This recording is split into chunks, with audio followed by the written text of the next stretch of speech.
Même si les distances varient beaucoup, il y a un élément qui est un peu fédérateur dans les courses que j'aime et les courses que je choisis, qui est j'aime quand c'est raide et quand ça quand c'est technique.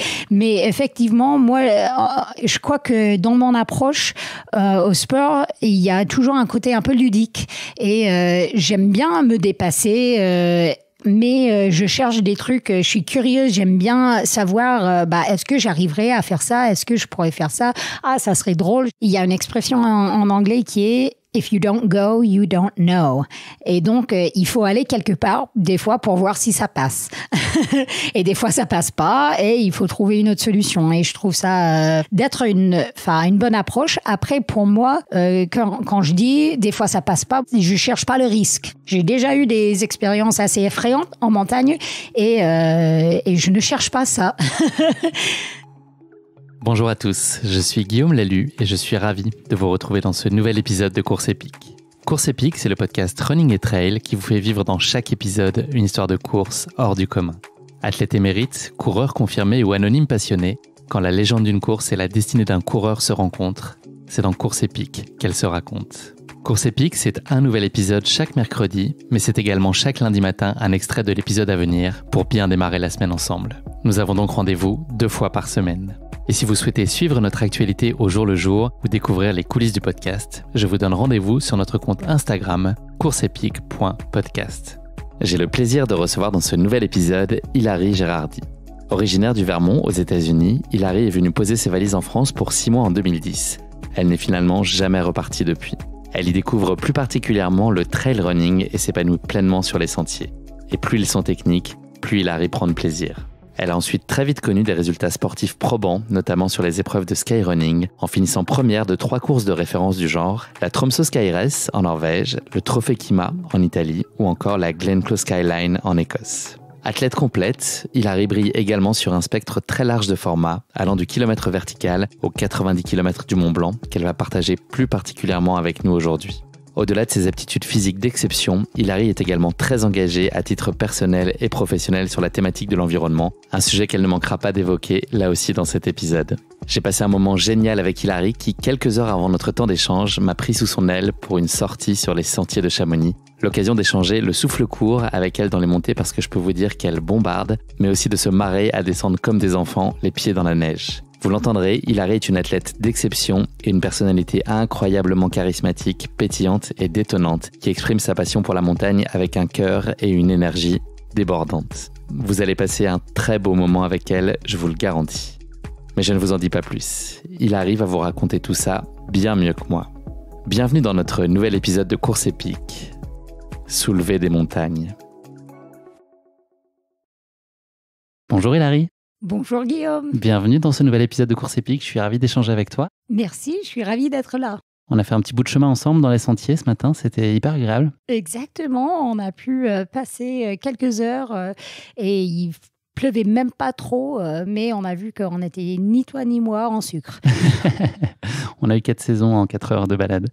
Hilary, il y a 88 ans jour pour jour, donc nous sommes aujourd'hui le 25 mai, l'athlète américain Jesse Owens établissait 5 records du monde en 45 minutes. Est-ce que tu penses que nous, en à peu près le même temps pour la durée de cet épisode, on va battre les records du monde de jeux de mots un peu foireux ou de nombre de fois on va dire le mot Mont Blanc par exemple en 1 heure? Tu penses qu'on peut faire ça? Sûrement pas, mais peut-être qu'on va établir un nouveau record de podcast Course Épique avec une Américaine. Ah ouais, j'ai eu Cathy. Ok. Déjà, mais elle n'était pas toute seule. T'es ma première américaine, un invité principal, tête d'affiche, tout ça. Ok. C'est Hollywood ici. Ouais, je le mettrai sur mon Wikipédia. On est donc aujourd'hui à Chamonix, j'ai oublié de le dire, pour enregistrer cet épisode. Hilary, tu as signé il y a 10 jours une jolie performance au Mathézin, une 3e place. Est-ce que c'est le genre de course qui est typiquement pour toi et qui te procure tout le plaisir que tu viens chercher dans la course à pied ? Bon, c'est une course que j'aime, que c'était déjà ma 4e participation à cette course. Et j'aime cette course particulièrement parce que je l'ai découverte dans une première temps parce que ça fait partie du circuit du skyrunning dont je participe cette année. J'ai déjà participé plusieurs fois.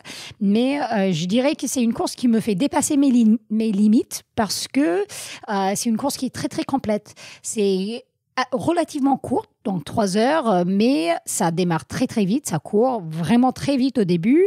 Donc il faut savoir aller vite, il faut savoir monter raide, aussi faire un peu de technique qui est, je dirais, plus ma spécialité, la partie technique, et relancer parce que les 10 km de la fin sont aussi très rapides.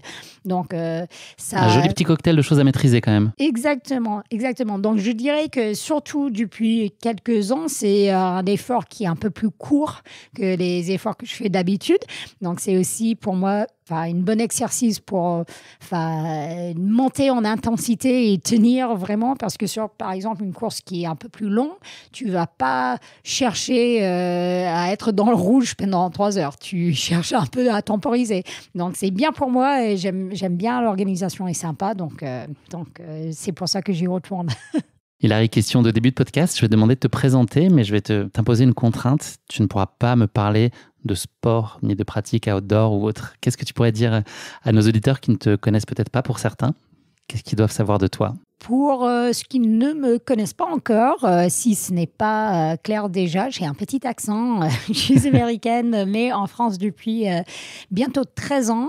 Je suis passionnée de la cuisine aussi. J'ai cru que tu allais dire montagne, et ça, tu n'avais pas le droit. Oui, mais tu as très bien respecté. Ouais. Pas forcément la cuisine de montagne non plus. Je suis quelqu'un de très curieuse, plutôt souriante, je dirais. J'aime bien rencontrer des gens, avoir de nouvelles expériences. Voilà. C'est pas mal. C'est pas mal. Et tu es aussi une athlète élite, donc on aura l'occasion d'en parler. Je te propose de remonter un petit peu le temps. Donc le Vermont, tu en as parlé. Donc c'est en haut à droite des États-Unis. Tu nous l'as dit tout à l'heure pendant la sortie. Donc nord-est, pour ceux qui se posent la question. Elle était faite de quoi ton enfance? Est-ce qu'il y avait déjà un peu ce goût de sortir de la maison et puis d'aller... Est-ce que le sport était déjà très présent? Est-ce que tu avais déjà un intérêt qui était marqué pour le sport? Depuis un assez jeune âge, j'ai pratiqué du sport. J'ai fait de la gymnastique pendant 13 ans quand j'étais petite. Mais ma famille n'est pas une famille particulièrement sportive. Par contre, ma famille habite en campagne et on est une famille qui est souvent dehors. Et donc, j'ai passé mon enfance à me balader dans des bois, à des fois glisser sur les skis. Mais je ne viens pas d'une famille de compétition sportive. C'est pas ça l'objectif, mais vraiment d'être dehors, d'être dans la nature, apprendre des choses, observer et se faire plaisir d'être dehors.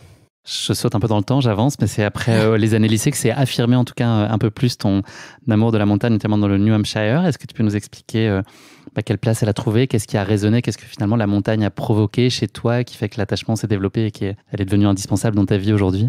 Oui, donc l'État du Vermont, comme déjà on a dit, c'est en haut à droite et juste à côté, il y a le New Hampshire avec les White Mountains qui sont là. Et je me souviens que je suis allée randonner une fois avec mes parents et j'ai vu des refuges qui étaient là et je me souviens d'avoir pensé, mais comment est-ce que je peux faire ça? Moi, j'ai envie de travailler dans ces refuges. Et donc, c'était vraiment là où j'ai commencé à dire, j'aimerais passer plus de temps en haut et tout. Et c'était une envie, mais j'aurais pas pu pointer du doigt pourquoi. Et c'était ensuite, j'ai trouvé une manière, quand j'étais à l'université, de travailler dans ces refuges. Et je dois dire, l'autre américaine qui a été sur le podcast, Katie Scheid, elle vient de encore plus haut et encore plus à droite. Et elle a bossé dans les mêmes refuges que moi dans le New Hampshire.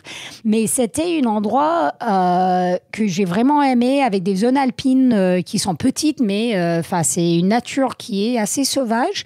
Et j'ai rapidement trouvé que sur ces sentiers qui sont très techniques, comme on peut trouver dans les Alpes, que j'ai pu avoir, c'est quasiment comme la méditation, que sortir dehors, ça me fait du bien d'être loin des bruits et tout ça, et après d'évoluer sur ces sentiers, c'est quasiment comme une méditation où il faut être absolument présent. Et ça, c'était quelque chose que je trouvais, même une petite sortie en montagne, ça me faisait du bien parce que je revenais toujours un peu plus calme, un peu plus concentrée et tout ça. Donc, j'ai vraiment aimé ça quand j'étais là-bas. Et ensuite aussi, c'était aussi l'endroit où j'ai commencé à vraiment aimer les cartes et aimer chercher des sentiers, regarder les lignes sur les cartes et dire est-ce que je pourrais aller de là à là. En l'occurrence, à l'époque, c'était beaucoup est-ce que je peux aller de ce refuge à un autre refuge, soit pour rendre visite aux amis ou soit pour faire des blagues aux amis.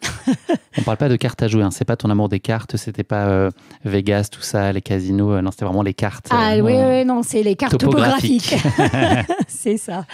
Quelque chose qui me passionne toujours. Moi, j'aime bien passer du temps. Je peux passer des heures à regarder des cartes topographiques pour trouver des itinéraires et voir, tiens, est-ce que je peux aller là? Ou ça serait chouette dans la journée? Ou non, ça c'est un peu chaud, peut-être sur 2 jours, des choses comme ça. T'es du genre raisonnable quand tu dessines justement ces parcours-là où tu inities des choses? Est-ce que t'es prête à prendre des risques, même si sur le papier ça te paraît compliqué? Est-ce que t'es plutôt joueuse ou t'as un tempérament raisonnable et prudente avec la montagne? Alors, je dirais qu'il y a un peu des deux. Des fois, il y a une expression en anglais qui est If you don't go, you don't know. Et donc, il faut aller quelque part, des fois, pour voir si ça passe.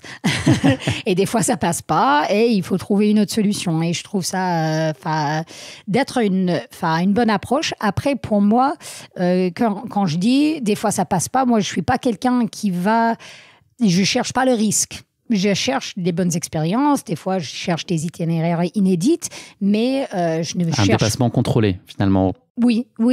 Et je peux te dire, je crois qu'on a une question un peu plus tard d'un moment quand ma vie a changé, mais j'ai déjà eu des expériences assez effrayantes en montagne et je ne cherche pas ça.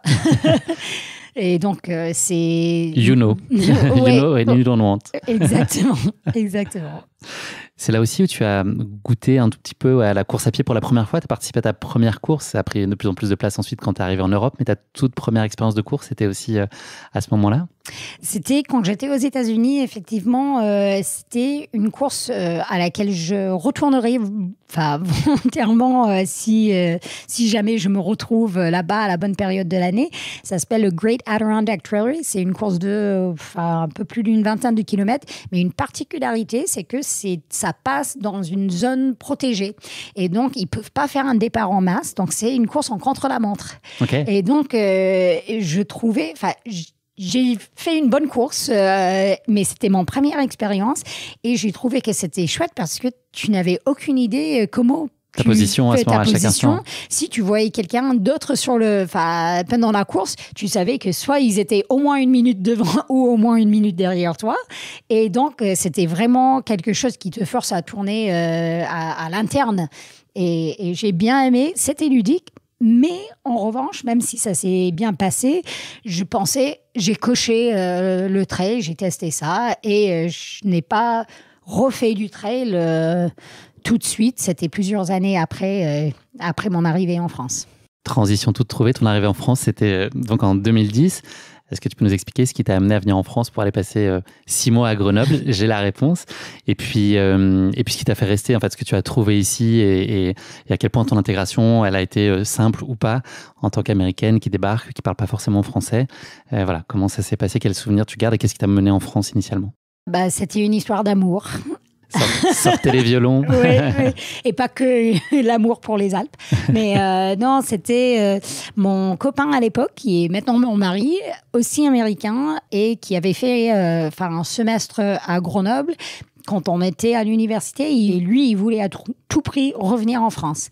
Et moi, je parlais pas français. Et je savais pas trop ce que j'avais envie de faire après les études. Et quand il a dit, oui, viens avec moi, on va à Grenoble, j'ai dit, bon, ok, comme tu l'as dit, Guillaume, tu le sais bien, j'ai dit 6 mois, voilà, je vais skier, je vais rentrer. Et assez rapidement, en fait, les 6 mois passés, je m'étais rendu compte que j'avais pas encore fini avec ce lieu. Il y avait toujours des choses que j'avais envie de faire. Et donc, j'ai cherché des manières de rester. Donc, j'ai trouvé une poste en tant que prof à l'école américaine à Grenoble. Donc, j'ai travaillé en tant que prof pendant 5 ans. Ensuite, j'ai enchaîné sur des études et le travail dans une centre associatif ici à Chamonix. Mais en fait, quelque chose qui a été intéressant dans notre expérience, déjà, c'était qu'on a toujours été, jusqu'à l'an dernier, sur des visas de 1 an. monter le dossier d'un visa, c'est... Okay. Pendant 12 ans, vous avez eu ça à faire? C'est pas le plus facile, mais moi, j'essaie de regarder le côté positif, qui est que chaque année, on se posait réellement la question, est-ce qu'on a envie de vivre ici? Est-ce qu'on a envie d'être là? Et à chaque fois, la réponse a été oui. Et donc, on fait tous les démarches, on fait le nécessaire. Maintenant, on a passé sur des visas de 4 ans et on a fait la demande de la nationalité française. Donc, on verra si la France veut de nous durablement. Mais pour moi, en fait, au début... venir en France, c'était l'opportunité de venir explorer des montagnes et tout ça. Mais comme je ne parlais pas français, il était très difficile pour moi de me projeter à long terme. De s'installer dans un endroit où on ne parle pas la langue, c'est difficile parce que tu peux pas avoir ta personnalité. Là, on vient de passer quelques heures ensemble. Tu sais que j'aime bien les répliques, faire des blagues, discuter beaucoup. Et au début, je ne pouvais pas faire ça. Tu te sentais limité, ouais, tu pouvais apporter de nuances. Complètement révéler limité. Ta pleine personnalité, ouais, c'est frustrant. Et même, je ferais des soirées où je passais 4 heures à essayer de comprendre, à écouter, mais sans pouvoir parler. Et après 4 heures, j'étais défoncée parce que je comprenais, je faisais un tel effort. Ça demandait beaucoup d'efforts, oui. Ouais. Et donc, on faisait énormément ensemble, on faisait beaucoup de montagnes ensemble. Mon mari, Brad, il préparait sa liste de courses il voulait devenir guide de montagne. Donc, j'ai fait quasiment toute sa liste de courses avec lui. Pas pour aller au supermarché. C'était pas cette liste de courses-là. Non, ça aurait été plus facile. Je crois que le processus est plus long que les courses au supermarché. Mais donc, j'ai fait beaucoup de montagnes avec lui. Je trouvais que j'étais vraiment dépendant de lui parce qu'il parlait français. Moi, j'apprenais. Il avait déjà des amis. Moi, j'en avais pas. Il avait son activité qu'il aimait. Moi, j'apprenais, mais j'étais pas autonome. Donc, c'était assez difficile pour moi. Après, en montant le temps, quand j'ai commencé le trail, c'était une opportunité pour moi d'avoir ma propre communauté, ma manière d'évoluer en montagne. Et aussi, c'était incroyable. Donc, j'ai commencé à Grenoble et il y avait une communauté de personnes tellement accueillants, heureux de partager des expériences avec moi. Et vraiment, je pense que c'est grâce au trail que je suis toujours là. Parce que si c'était toujours comme ça l'était au début, j'aurais pas trouvé ta place pour t'exprimer pleinement. Exactement. Et donc, c'est grâce au trail et grâce aux Grenoblois, je dirais, que je suis là toujours. Eh ben, on les remercie beaucoup. Oui. On peut remercier aussi un jambon, je crois, un prosciutto qui aussi explique pas mal ton attrait, et puis ça t'a fait plonger en tout cas un peu plus sérieusement dans le trail running. Est-ce que tu peux nous raconter cette histoire-là? C'est un déclencheur en tout cas de ce que j'ai compris, c'est ta première course européenne un peu fondatrice. Oui, donc en fait, on était inscrits déjà avec mon mari pour faire un relais dans la Chartreuse, le Grand-Duc de Chartreuse, et en préparant ça, parce que j'allais faire une 50 km. Et j'avais un ami qui m'a dit, tiens, est-ce que tu as envie, demain, je vais faire une course, les Balkans Sud de Chartreuse.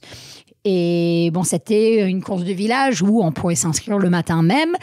Et on s'y pointe et à cette course, j'avais gagné un jambon cru de 6 kilos. Belle bête. Oui, et je me souviens, je le ramenais à la maison et Brad, il disait « Ah mais... là, si tu vas ramener un jambon tous les week-ends, là, je soutiens le projet trail. » Et moi, j'étais très heureuse. D'ailleurs, on mange pas beaucoup de viande, nous, mais c'était quand même vraiment chouette et tellement drôle. Et ça m'a, je suis retournée plusieurs fois à cette course qui a eu lieu le même week-end que les Matézins, depuis plusieurs années. Donc, j'ai pas pu retourner, mais... Il y a un jambon qui t'attend probablement quelque part là-bas encore les années prochaines et à vous les suivantes. J'espère qu'il donne toujours du jambon aux gagnants. On t'a vu à l'œuvre sur des kilomètres verticaux, sur du skyrunning, sur des formats comme le 90 km du Mont Blanc. C'est important pour toi de varier les plaisirs, les formats, et puis qu'est-ce qui peut expliquer que tu arrives à exceller finalement sur des formats qui sont aussi différents en soi? C'est quoi un peu dans tes capacités qui te permettent d'être assez constante finalement et performante sur des typologies très différentes de courses? Déjà, je dirais qu'il me manque une performance dans des trucs qui sont très courants, très rapides. Ça reste pour moi, même si les distances varient beaucoup, il y a un élément qui est un peu fédérateur dans les courses que j'aime et les courses que je choisis, qui est j'aime quand c'est raide et quand quand c'est technique. Mais effectivement, moi, je crois que dans mon approche au sport, il y a toujours un côté un peu ludique et j'aime bien me dépasser. Mais je cherche des trucs, je suis curieuse, j'aime bien savoir, est-ce que j'arriverai à faire ça? Est-ce que je pourrais faire ça? Ah, ça serait drôle, j'aimerais If you bien don't essayer. go, you don't know. Exactly. Mais et donc, je pense que c'est un peu ça mon approche, d'essayer de me faire curiosité plaisir. et du plaisir. Et donc, des fois, c'est... souvent, je dirais, ça reste dans le type 2 de fun. Est-ce que tu connais, Guillaume, les différents types de fun? Type 2, ça te parle? Non. Non. Type 2. Alors, donc, déjà, tu as type 1, qui est fun quand tu le fais et c'est fun après. Tu dis, ah oui, c'était drôle, ça, Okay. j'ai bien aimé. Okay. Après, type 2, c'est Ouais. ce qu'on arrive à trouver beaucoup en course, en trail. C'est pas très fun quand tu le fais, mais après, tu dis, ah ouais, vas-y. Et c'est le trop plus bon. jamais qui devient, plus jamais je fais ça, qui devient 24 heures après. Quand est-ce qu'on s'inscrit pour l'année prochaine, c'est ça? Exactement. C'est le niveau 3, ça, ou c'est le 2 aussi? Non, niveau 3, en fait, ça arrive plus quand on fait des fêtes. C'est fun quand on le fait. Et après, tu te rends compte que D'accord. Ouais. peut-être tu n'aurais pas dû faire ça. T'as trop poussé. Après, il y a des types 4 aussi qui c'est pas fun quand tu le fais, pas fun après. Et tu te dis, mais pourquoi je pensais que ça allait être fun? Moi, quand je pense à des choses, peut-être, marathon des sables. Non, et il nous a dit ça, Guillaume, que c'était bien. Il y a des choses intéressantes à y Je crois trouver. que tu connais déjà bien d'après ton dernier podcast qu'il y en a qui aiment ça. Mais oui. Donc, Mais c'est pas fait pour tout le monde, effectivement. Mais moi, type 2, je cherche beaucoup, c'est d'essayer de trouver mes limites, enfin me dépasser. Et si je suis contente après coup, je sais que j'ai fait un bon choix. C'est une théorie qui est brevetée par Hilary, ça, les niveaux de fun? Non, ça non, existe. tu fais le hashtag type 2 fun, Ok. tu t'en trouveras. Bah, écoute, tu m'as appris ça. C'est pas moi qui l'ai inventé. On a évoqué là, les dossards et un certain nombre de courses sur lesquels tu as eu des chouettes résultats. Il y a aussi des projets off qui t'animent et qui, voilà, c'est ce que tu expliquais aussi quand tu te penches sur une carte et que tu essaies de dessiner des trajets, inventer des parcours et finalement réinventer un peu ton expérience au quotidien. Je voulais parler de la traversée que toi et Valentine Fabre, vous avez effectuée en avril 2021. Vous étiez les premières femmes à réaliser en ski alpinisme la liaison entre Chamonix et Zermatt en Suisse. C'était quoi le sens de ce projet? C'était aussi important d'avoir un duo féminin. C'était aussi un sens additionnel que vous vouliez donner à ce projet qui est en soi un défi, un dépassement exceptionnel? Oui, donc moi, je fais beaucoup de ski dans ma vie. Ça fait partie de ma pratique, de mes entraînements. Et en fait, la traversée en raid à ski de Chamonix à Zermatt, c'est quelque chose que je connaissais même avant de venir en France. Je pense que c'est le raid à ski le plus connu du monde.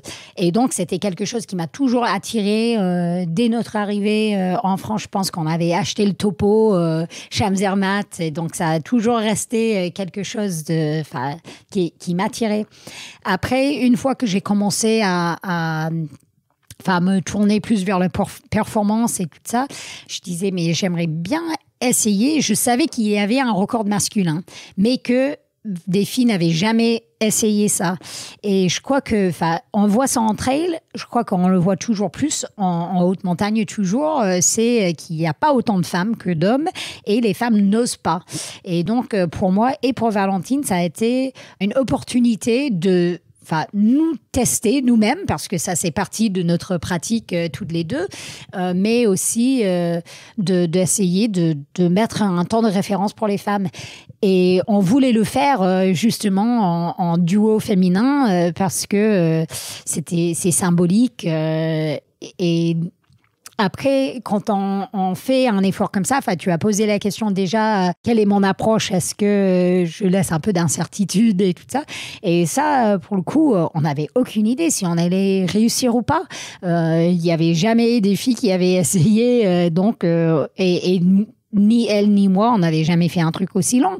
Et donc, c'était vraiment une super partage d'aller essayer ça. Et après, de faire ça en féminin, bon, c'était de marquer notre coup, mais aussi, on l'espère, d'inspirer d'autres filles à le faire. Parce que, on aimerait bien que des filles aillent battre notre temps. Et ça me donnera envie d'y retourner, d'ailleurs. Mais il faut se permettre de oser, de tenter, aussi se permettre l'échec. Et c'était vraiment une expérience pour nous de tester ça. Et en l'occurrence, c'était une réussite. Qu'on peut retrouver dans un film qui s'appelle La Traversée. Voilà, si vous avez envie d'en savoir plus sur cet exploit et cette remarquable performance et aventure. Je change de sujet. On va parler d'environnement. C'est une thématique qui t'est très chère. Est-ce que c'est une vocation? Est-ce que tu as travaillé très longtemps dans des sujets, dans le cadre de sociétés qui étaient très investies sur les sujets environnementaux? Là, aujourd'hui, tu es à ton compte. Est-ce que c'est un terrain sur lequel tu as tout de suite su que tu allais travailler parce que tu as envie d'accomplir des choses, de faire changer des choses? Tu étais très engagé sur ce territoire depuis longtemps? Je pense que le fait d'avoir eu une enfance qui était beaucoup dehors et aussi des parents qui ont une approche à l'environnement assez respectueux. Mon père, il est biologiste aussi. J'ai toujours un peu été baignée dans le respect pour l'environnement. Après, c'est vrai, donc j'ai travaillé 5 ans au Créa Mont-Blanc, centre de recherche sur les écosystèmes d'altitude. Mais je pense que c'est vraiment depuis peut-être 5 ans et même, voire moins, où je commençais à me rendre compte que c'était quelque chose sur lequel je voulais focaliser de plus en plus dans ma vie. Et aussi, quelque chose qui, pour moi, dans ma vie, ça crée beaucoup de tension. Parce que je sais qu'en tant qu'athlète, j'ai souvent un impact qui est démesuré. En fait, si je veux être athlète international, je vais bouger beaucoup. Je vais aller à des compétitions. Et donc, pour moi, j'essaie dans ma vie de trouver une manière de rendre les choses cohérentes. Et D'abord pour toi, pour un alignement personnel aussi, c'est avant tout ça? Tout à fait. Oui, il y a ça, mais aussi le fait que je pense souvent les gens, ils ont peur de parler des questions de l'environnement si ils estiment qu'eux, ils ont un impact. Ils sont hypocrites, ils ne veulent pas en parler. Et je pense qu'il est très important qu'on en parle plus, qu'on parle de ces sujets. Moi, je crois que j'ai dit que je pense que c'est depuis 5 ans que ça devient de plus en plus important pour moi. C'est aussi peut-être parce qu'ici, à Chamonix... Tu peux l'observer au quotidien, tu vois les évolutions tout à fait. C'est la montagne, en fait, les Alpes ont une température qui est en hausse comme partout, mais 2 fois la moyenne de le reste de l'hémisphère nord. Donc, les impacts sont beaucoup plus rapides et flagrants ici. Et donc, c'est vraiment très, très visuel. Et donc, je pense que c'est pour ça aussi que ça m'a vraiment frappée en arrivant ici, même plus qu'en habitant à Grenoble. À Chamonix, tu as les glaciers qui fondent, tu as le permafrost qui fonde, qui fait écrouler des falaises, tu as des glaciers qui changent beaucoup, tu as les remontées des forêts, il y a plein de choses. Et donc, pour mon alignement personnel, je crois, oui, il faut que j'agisse, mais aussi parce que je pense qu'il faut normaliser ces discussions. Il faut, nous, je suis sûre que tu as remarqué quand on sortait aujourd'hui, je montrais plein de choses, j'observais des choses et je pense qu'il est hyper important d'être conscient et après voir quel est mon rôle. Moi, je ne suis pas forcément dans le camp où je pense qu'il faut tout arrêter. Je suis pas la première à dire personne prend l'avion, on fait plus rien, vous consommez que des petites graines que tu as poussées dans ton jardin. Non, il y a beaucoup de changements au niveau système qu'il faut pousser et après on apporte chacun notre petite goutte. Chacun sa contribution à son échelle. Mais donc effectivement, maintenant que je suis à mon compte, je suis active dans, par exemple, le groupe de travail de l'environnement de l'association des trail runners professionnels, aussi dans d'autres associations, y compris une bouteille à la mer où je participe à C'est de la science participative où on collecte des données sur la qualité d'air. Je travaille aussi en conseil sur RSE, la responsabilité sociétale et environnementale pour une entreprise de séjour de trail running. Et aussi, je trouve qu'un de mes rôles importants en tant qu'athlète, c'est de travailler avec les marques qui me sponsorisent sur le sujet de l'environnement, de la production, de type de produits et tout ça. Et tu sens un changement justement dans la place qu'ont les marques et dans leur intégration de ces logiques RSE dans leur démarche. Est-ce que tu sens aussi beaucoup d'authenticité dans cette démarche? C'est des choses qu'on peut questionner aussi, de parfois se positionner sur des thématiques RSE sans être vraiment légitime, mais juste par opportunisme ou par posture marketing.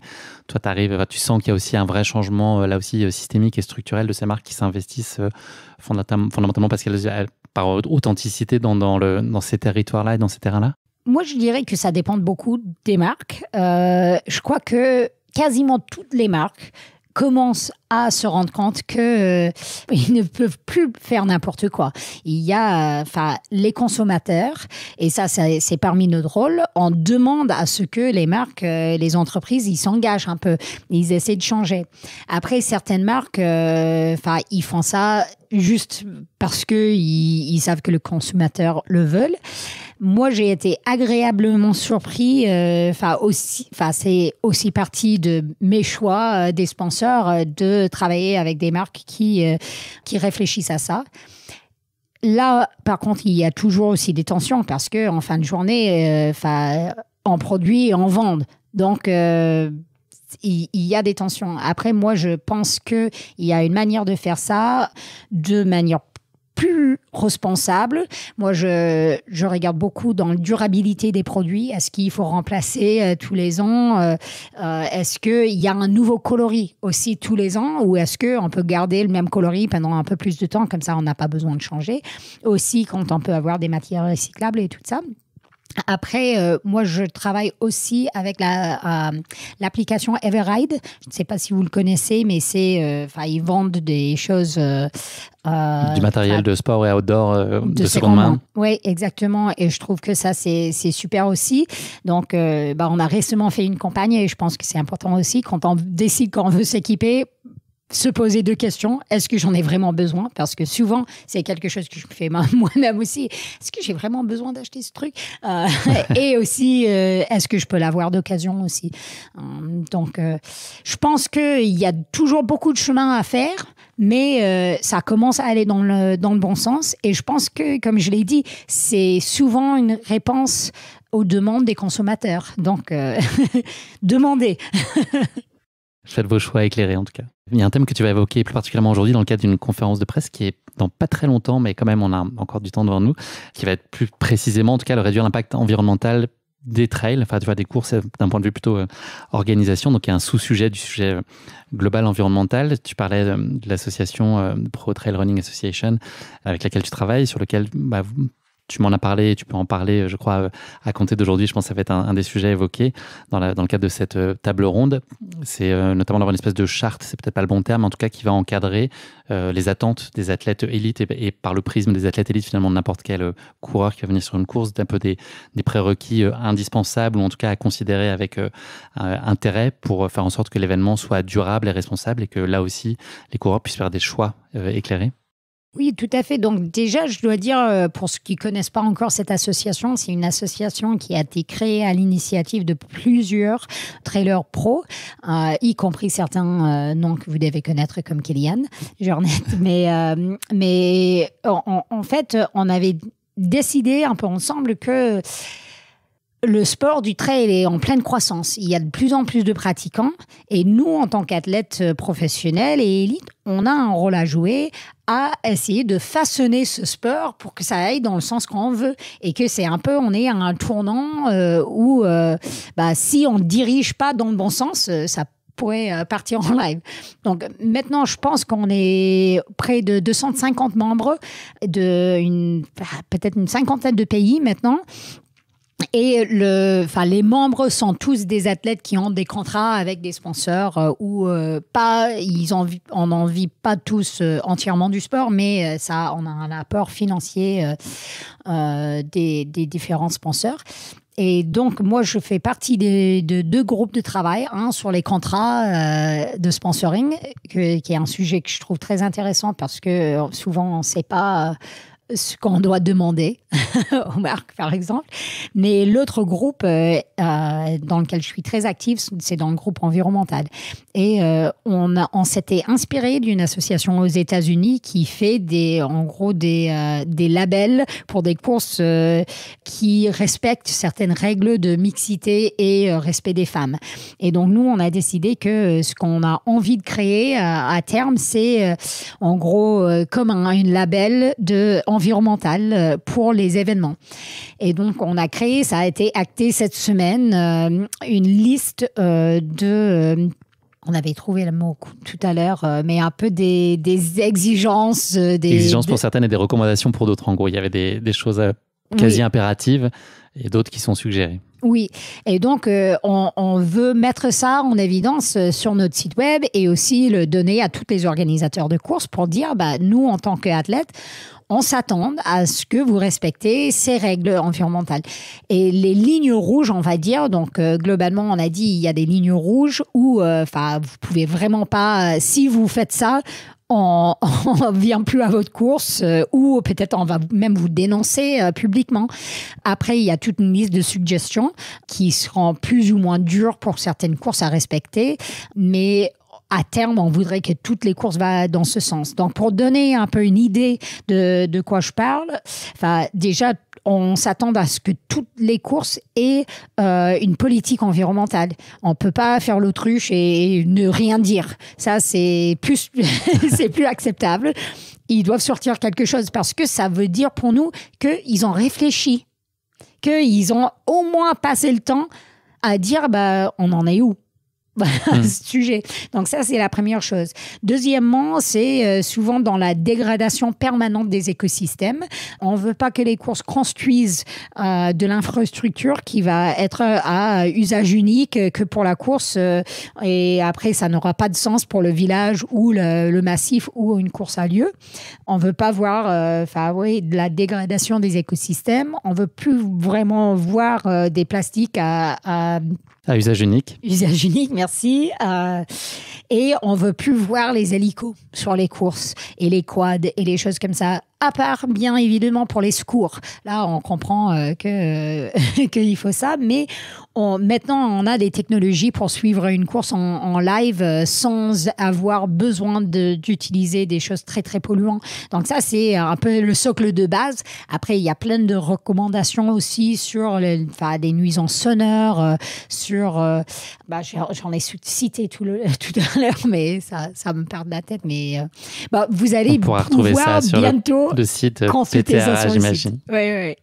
Merci beaucoup, Hilary. On a pris le temps de faire une belle introduction, mais c'est intéressant de développer tous ces sujets. Il y a encore beaucoup de choses à dire. On va passer à notre questionnaire de Proust. 3 questions pour toi, hautement philosophiques. Un moment qui a changé ta vie pour toujours. Alors, ça, j'ai un peu fait référence à ça. Donc, on est à Chamonix aujourd'hui, mais en 2012, en hiver 2012, j'étais venue à Chamonix et j'ai eu un accident à ski ici. Donc, on faisait le ski dans du pente raide. On avait accédé à un couloir en tirant des rappels dedans. Et au deuxième virage dans la descente, dans un couloir à 50 degrés, j'ai eu une fixation qui a sauté. Et j'ai eu une chance incroyable. J'ai fait, c'était pas ça la chance. J'ai fait 450 mètres de chute en dénivelé négatif. J'ai fini dans une crevasse et j'ai incroyablement pas eu de blessure grave. Aucune fracture, rien? Non, j'ai eu quelques points de suture dans le visage. J'ai eu des énormes bleus, j'avais la matérielle défoncée, mais moi, physiquement, j'avais rien de très, très grave. Et en fait, c'était à ce moment-là, après en réfléchissant, que j'avais besoin de chercher une autre manière de me connecter à la montagne. À cette époque, c'était un peu... des gens suggéraient des choses, je disais oui, j'allais... Et j'avais pas peur dans ce couloir. C'était dans mon zone de confort, on va dire. Mais c'était peut-être pas le meilleur choix. Tu vois, en réfléchissant, on a dit, on était un peu tard. Oui, la neige était très dure. Bon, j'ai eu un problème de matériel, ça c'est sûr, mais c'était l'approche qui était un peu trop laxe et pas avec assez de respect pour la montagne que je dis, oh là là, c'était pas bon. Et la montagne m'a donné la possibilité de retourner. Donc ça, c'est une énorme chance. Mais c'était là où j'ai recommencé le trail parce que j'avais besoin de retourner à la montagne, mais de le faire à ma manière à moi. Et donc, c'était le moment quand j'ai commencé le trail. Ça a aussi marqué une période où j'ai arrêté de faire de la montagne pendant plusieurs années, où j'avais vraiment peur d'être hors contrôle, on va dire, des choses que tu peux pas gérer en haute montagne, que tu peux plus facilement gérer sur les sentiers, par exemple. Donc, ça a vraiment changé ma vie parce que c'est ça qui m'a fait découvrir le trail vraiment, il y a 10 ans, j'aurais jamais pensé que ça serait vraiment central pour moi. Et ça l'est, on peut le dire. Et pas que pour le jambon. Pas que pour le jambon, non. Deuxième question de ce questionnaire de Proust, ce qui te met le plus en confiance? Ce qui me met le plus en confiance, je pense, c'est quand j'arrive à m'écouter moi-même. Et en fait, je dis ça parce que j'ai souvent, comme tout le monde, un peu les idées, les impressions d'autres personnes qui me viennent à l'esprit. Et quand j'arrive à un peu couper tout ce qui est en entrée et me reconcentrer sur moi-même, je sais, je me connais vraiment très bien. Je suis plus toute jeune, je me connais très bien. Et quand j'arrive à un peu éteindre tout ce qui est autour et m'écouter moi-même, je me retrouve souvent en confiance. Dernière question de ce questionnaire de Proust pour toi, Hilary. Un jour parfait, c'est un jour comme aujourd'hui. Une sortie, un déjeuner au refuge, un peu de neige, du soleil, une interview, une table ronde. Non, je vais pas te mettre les mains dans la bouche. Journée parfaite. Pour moi, ça n'existe pas. Il n'y a pas une journée parfaite parce qu'on peut avoir tellement différentes itérations que moi, je n'aimerais pas me limiter à... Moi, je rejette souvent aussi quand quelqu'un dit le meilleur X ou le pire. Non, la meilleure course, il y en a plein et chaque jour nous apporte quelque chose. Après, c'est sûr qu'il y a des éléments que, si je peux faire une bonne sortie en montagne, j'adore. Et tu dis ingrédients, et comme je l'ai dit, j'adore cuisiner. Donc, si je peux passer du temps dans la cuisine, si je peux manger quelque chose de délicieux, si je peux aussi, j'aime vraiment taper des fous rires. Okay. Donc, ça, c'est un ingrédient que on a, rarement, c'est rare qu'on rigole autant, mais journée parfaite aura sûrement ça. Je t'ai vu pas mal rire, en tout cas, à défaut de fou rire dans la neige tout à l'heure, en courant comme une enfant de 7 ans. C'était ludique, c'est ce que tu disais, une pratique ludique aussi, c'est très important. Merci beaucoup Hilary. On va maintenant parler de ta course épique, les 90 km du Mont Blanc, et plus particulièrement de son édition 2021. Je vais en planter très brièvement le décor, c'est le petit passage monologue. Le marathon du Mont Blanc, donc, il a vu le jour le 1er juillet 1979. À l'origine, cette compétition a été initiée par le club alpin français de Chamonix, par 2 adeptes de course à pied. Pour sa première édition, il y avait 450 participants seulement. Le club des sports de Chamonix est à la tête de l'organisation du marathon du Mont Blanc depuis 1984. Durant 24 ans, le cross du Mont Blanc et ses 24 km continuent de se développer, mais ne dépassent que très rarement les 1000 participants. En 2003, le cross du Mont Blanc prend un tournant et change de format pour devenir le marathon du Mont Blanc, avec l'ajout d'une nouvelle course, le format 42 km, comme le veut tout bon marathon. S'ensuit la création du 10 km, plus accessible au grand public. Dès lors, les inscriptions augmentent de façon exponentielle, au point de devoir limiter en 2010 la participation des coureurs sur le cross du marathon. Le marathon du Mont Blanc poursuit encore son développement avec l'arrivée successive du kilomètre vertical, que tu connais bien, sur lequel tu as brillé, c'était en 2011, le 80 km du Mont Blanc en 2013, le duo étoilé la Young Race en 2015. En 2017, le marathon du Mont Blanc intègre les Golden Trail Series et en 2018, le 80 km du Mont Blanc se transforme en 90 km du Mont Blanc. Voilà, l'événement, il compte aujourd'hui 8 courses donc et 11 000 coureurs. Et pour parler plus particulièrement du 90 km qui va nous intéresser plus particulièrement aujourd'hui, il se caractérise par un parcours qui évolue de 1000 à 2500 mètres d'altitude, propose à ses participants qui sont très très majoritairement masculins. J'ai vu plus de 88%, C'est des proportions importantes, très, très, très importantes même. Donc voilà, tu as du lever de soleil, du coucher de soleil, de la neige, de la chaleur, des fleurs, comme tu nous en as montré tout à l'heure pendant notre sortie de ce matin, de la minéralité, du versant sud, du versant nord. Tout ce joli programme a bouclé en moins de 25 heures, ce qui a été évidemment ton cas. Il y a 6330 mètres de D+, pour ces 90 km, ce qui en fait, à n'en pas douter, l'un des plus techniques et exigeants de sa catégorie. J'ai pas dit le plus ou le meilleur, mais en tout cas l'un des plus exigeants. Et puis voilà, on retrouve un palmarès incroyable avec des noms très très emblématiques: Caroline Chavreau, Mimi Kotka, Cathy Schei, dont on va parler aujourd'hui, une certaine Hilary Girardi, ou encore François Den, Michel Lannes, Xavier Thévenard, Diego Pazos, Sylvain Court, Martin Kern. Enfin voilà, un palmarès de dingue. Hilary, on passait un bon moment. Maintenant, c'est l'heure de la question qui pique. Et là, ça va être un petit challenge. Tu sais, les petites questions que je te pose qui chatouillent un peu. Mais attends, avant que tu fais ça, tu as J'ai raté oublié. un Qu'est-ce que j'ai pas dit? Quand le marathon du Mont Blanc était dans le skyrunning aussi. Ah oui, ouais. Mais je me souviens plus dans quelle année c'était. Et il y avait un parcours qui était différent aussi. Il me semble que ça a passé par le col de la Terrasse, peut-être. Mais bon. Ouais, effectivement. Maintenant, on a tout dit. On a raconté de façon exhaustive. Mais n'essaie pas de me détourner de la question qui pique pour toi, Hilary. Alors, ça va être 3 chiffres qui sont en lien avec le marathon du Mont Blanc. Je vais te faire 3 propositions à chaque fois. Il va falloir que tu me trouves à quelle proposition correspond le chiffre. OK. Premier chiffre pour toi, c'est 22 000. Alors, est-ce que 22 000, c'est le nombre de préinscriptions au tirage au sort pour les 5300 dossards disponibles? Est-ce que c'est le nombre de supporters qui sont venus t'encourager à l'occasion de ta participation en 2021, 22 000? Ou le dénivelé du 230 km du Mont Blanc, une course dont le lancement aurait été envisagé en 2017? Moi, je dis la réponse est A, le nombre de préinscriptions. Bravo. Tu t'es pas fait avoir. Par mes fourberies. 14,7 millions. Le budget de l'événement, le nombre de kilomètres totaux courus pendant l'ensemble des épreuves par tous les coureurs, ou en euros, le montant des retombées économiques de l'événement? Oh, ça, c'est une très bonne question. Je ne suis pas très forte en économie.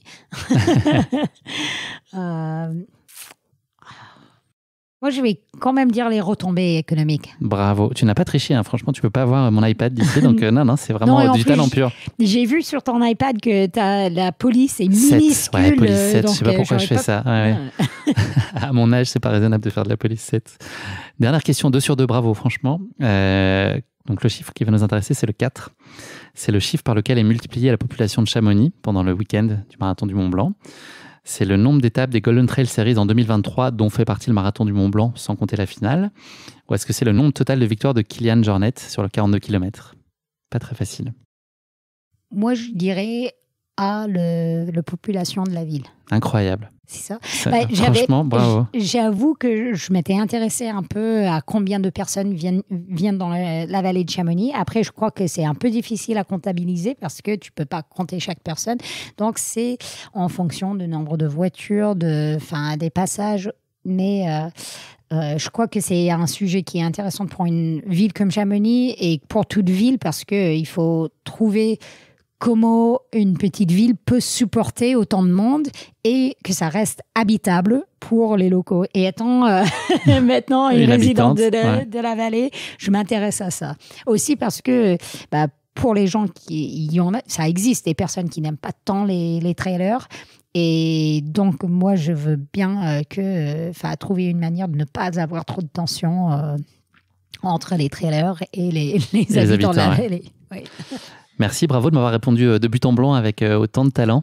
Je te laisse maintenant carte blanche. On va parler de ta course épique, donc les 90 km du Mont Blanc 2021. On est un petit peu pris par le temps, donc je vais un tout petit peu écourter la partie d'avant-course, mais je pense que ce qui est intéressant pour nos auditeurs de comprendre, c'est ce que représentait la course pour toi, qui est habitante de Chamonix. Quelle était l'aura autour de cette course, que tu avais expérimenté sur des formats plus courts, donc pourquoi s'est dessiné un jour ce projet du 90 km. Et une fois que tu nous auras raconté ça, je veux bien que tu nous expliques un peu l'équipe qui est en place autour de toi et cette notion d'assistance qui a été essentielle et fondamentale sur ce qui s'en est suivi et ta performance sur la course. Donc voilà, est-ce que tu peux un peu nous expliquer comment tout ça est né et avec qui tu as eu envie de vivre cette aventure? Donc, le 90 du Mont Blanc, déjà, c'était parmi toutes les courses qui se passent à Chamonix, c'était la course qui m'attirait le plus. Pendant beaucoup d'années, c'était plus long que ce que je faisais d'habitude, donc je l'avais pas mis sur la liste tout de suite. Après, quand j'avais des amis qui ont fait la course et qui ont eu des succès, donc par exemple quand Katie Schide a gagné la course, moi j'étais supportrice. Les pancartes, les banderoles, tout ça. Oui, j'étais un peu de partout. Aussi, Martina Valmasoy qui était deuxième l'année que Katie avait gagné, ça, en fait, ça faisait rêver. J'ai vu qu'elles ont vécu des expériences assez incroyables. Après, moi, comme c'est une course à la maison, ça m'a attirée et je connaissais déjà des grandes parties du parcours et donc ça m'a donné envie d'essayer de faire tout ça, voir vraiment c'est la tour de Chamonix. Est-ce que je pourrais faire ça, je pourrais faire une belle performance sur ça. Après, donc Mimi Kotka, comme on a cité aussi, c'est aussi une bonne amie et elle est très enthousiaste, elle adore cette course. Elle m'a dit mais Hilary, c'est une course pour toi. Il faut que tu le fasses, Donc, elle m'a beaucoup encouragée et ça m'a un peu poussée à m'inscrire. Après, ces deux femmes que j'ai citées, Mimi et Katie, faisaient partie de mon équipe d'assistance pour cette course. Et moi, je trouve qu'on est dans un sport qui est assez incroyable où on a envie que les amis qui sont d'une certaine manière des compétitrices aussi, des concurrentes, qu'elles réussissent. Et donc Katie et Mimi, elles étaient prêtes tous les deux à m'aider dans la préparation, me décrire différentes parties et tout ça. Et ça, c'était incroyable. Après, j'avais aussi un ami, Mike Ambrose, qui était sur la course. Donc lui, à l'époque, il travaillait pour Salomon dans le design des chaussures, mais il avait également fait le 90 du Mont Blanc. Donc j'avais vraiment ces trois personnes autour de moi qui m'encourageaient à le faire et qui disaient on est prêt, on veut t'aider. On pense que c'est une course pour toi et on veut être là pour toi. Et donc, ça m'a mis en confiance aussi et ça m'a permis de vivre une expérience vraiment très, très riche parce que j'avais ces personnes que je savais et je pouvais compter sur eux. Et... Ils étaient savamment placés tout au long du parcours. Tu nous le raconteras tout à l'heure, mais tu étais sûr de les croiser tout seul alternativement très régulièrement. Ils t'ont aussi aidé, je pense, sur des zones. C'est ce qu'on voit dans un documentaire sur la préparation. Enfin, il y a la préparation de la course et la course en elle-même qu'a produit ton sponsor Black Diamond. Il y a quand même des zones sur lesquelles tu es moins confortable dans la préparation, j'ai l'impression, sur la nutrition, tout ce qui ressemblait à des tableurs Excel, etc. Essayer de se projeter sur peut-être ton état à ce moment-là de la course, tes besoins, c'est des choses qui sont plus compliquées pour toi à imaginer? Certainement, moi j'avais l'habitude de faire des courses du skyrunning qui duraient maximum peut-être 8 heures, mais en général plutôt vers les 4 heures et je sais très bien gérer des efforts courts comme ça. Après, je rentrais dans l'inconnu et c'était aussi pour ça que d'avoir ces amis qui voulaient partager leur expérience était fondamental pour moi parce que elle me rassurait beaucoup et elle m'encourageait. Par exemple, moi j'ai préparé toute la nourriture pour mes ravitaux moi-même et elles ont dit ça c'est très très important de manger et boire. Déjà elles ont vraiment dit tu peux pas y déroger, y couper, ouais. Oui. Pas le choix. Et après, de un peu me conseiller, à ce moment-là, tu risques d'avoir besoin de ça, et ça m'a vraiment beaucoup aidé.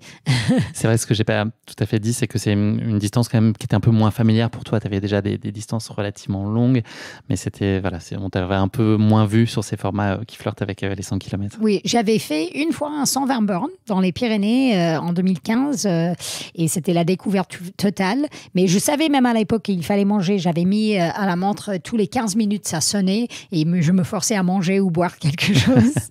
Et ça a bien marché. Mais là, comme je visais la performance, c'était très différent pour moi. C'était pas juste de finir, c'était de finir dans les bons temps. Ça voulait dire gagner? C'était ça l'ambition ou pas? Est-ce que c'était juste de... Bien sûr qu'on a toujours envie ça donne envie de gagner une course. Après, moi, souvent, je mise mes objectifs pas sur le classement et plutôt sur la performance que je peux faire moi-même. Parce que moi, je ne peux pas gérer les concurrentes. Je peux jamais savoir quel est leur état de forme, comment elles vont gérer la course. Et donc moi, j'essaie en fait souvent de séparer dans ma tête l'idée de qu'est-ce que c'est qu'un succès et qu'est-ce que c'est la gagne et le succès, c'est pas forcément la même chose. Et donc sur cette course et sur chaque course que je fais, j'essaie de penser dans ma tête en fait qu'est-ce qui serait un succès pour moi. Et est-ce que donc mon idée c'est souvent, et là je sais qu'on n'a pas beaucoup de temps, mais je vais l'expliquer quand même.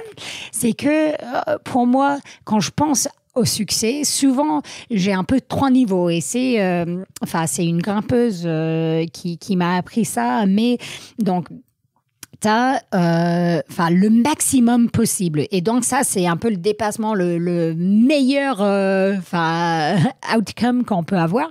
Et bon, ça, c'était pour moi, oui, gagner, wow, ça serait incroyable. Je pourrais mettre mon nom à côté du Katie et Mimi et Caroline et toutes ces personnes. Après, pour moi, donc ça, c'est le maximum. Après, tu as un moyen. Et moyen, c'est vraiment là où tu vises. L'autre, c'est une rêve. Et où je visais pour cette course, c'était je veux passer de bons moments, je veux apprendre des choses et je veux profiter de la forme que j'ai travaillé pour avoir cette forme pendant des mois. Je veux arriver à profiter de ça, apprendre des choses et apprécier l'expérience. Après, il y avait le minimum de succès et je crois que ça, c'est important aussi de réfléchir à le minimum. C'était de vraiment apprendre des choses.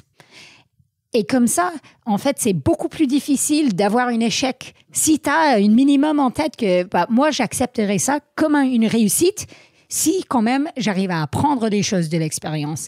Et donc, j'avais vraiment tout ça en tête. Donc, je n'étais pas partie forcément, je vais gagner cette course. Mais je savais que, bon, c'est une rêve, bien sûr, mais ce n'était pas le numéro 1 pour moi. Tu vises un peu le milieu. Merci d'avoir développé cette théorie, c'est très intéressant. J'ai une dernière question, parce que ce qu'on va faire, c'est qu'on va aller ensuite ensemble à la conférence de presse, et puis on va revenir, et puis on va poursuivre l'échange, et nos éditeurs ne se seront rendus compte de rien, si ce n'est que je viens de leur dire, mais voilà, ce sera $1 pour nos auditeurs, mais c'est gentil de prendre le temps et de prolonger. Ouais. Est-ce qu'il y a une chose que tu appréhendes sur la course ? Tu as un entourage et des conditions qui sont très favorables. Est-ce qu'il y a quand même des choses ? C'est quoi le questionnement que tu pourrais avoir sur la façon dont ça peut se passer, ou là où tu as l'impression de maîtriser peut-être un peu moins ? Sur cette course en particulier. En particulier, oui. Oui. C'est sûr que il y avait au-delà de 4-5 heures de course, je savais plus trop comment mon corps allait agir et le mental allait agir. J'avais plutôt confiance. Moi, j'adhère à l'idée que on peut pas beaucoup s'inquiéter la veille de la course, par exemple, parce que j'essaie de penser à ce qui est dans mon contrôle et ce qui n'est pas dans mon contrôle. Et je savais qu'avant la course, j'avais fait tout ce que je pouvais faire. Donc, j'essaie de lâcher un peu. Après, j'étais très curieuse, mais j'appréhendais aussi un peu le moment quand je descendais, par exemple, au bois.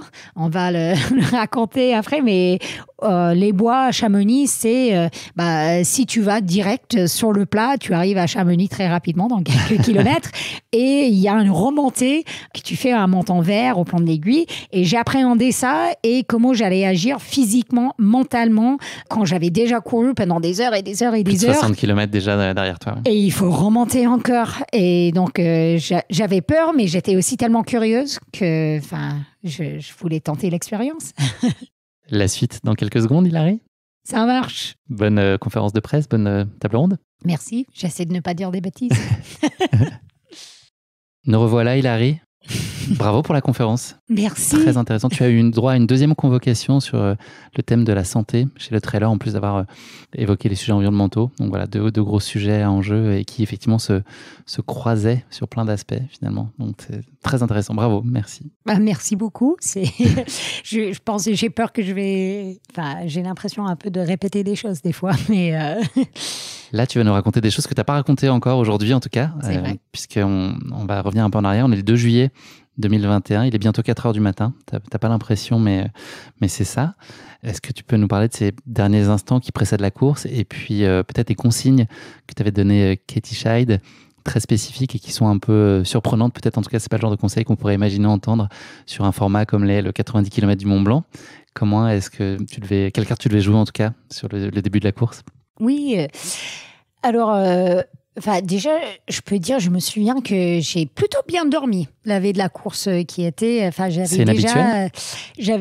Pas toujours, mais de plus en plus, je dirais, le plus que je vieillisse, le plus que j'approche ou le plus que j'accumule de l'expérience. C'est ça que je dirais. C'est bien comme ça, oui. Comme je l'ai évoqué avant, j'arrive plutôt bien maintenant à dire j'ai fait tout ce que j'ai pu faire en préparation, donc l'angoisse. Le reste ne t'appartient plus, voilà. Oui, il faut laisser aller.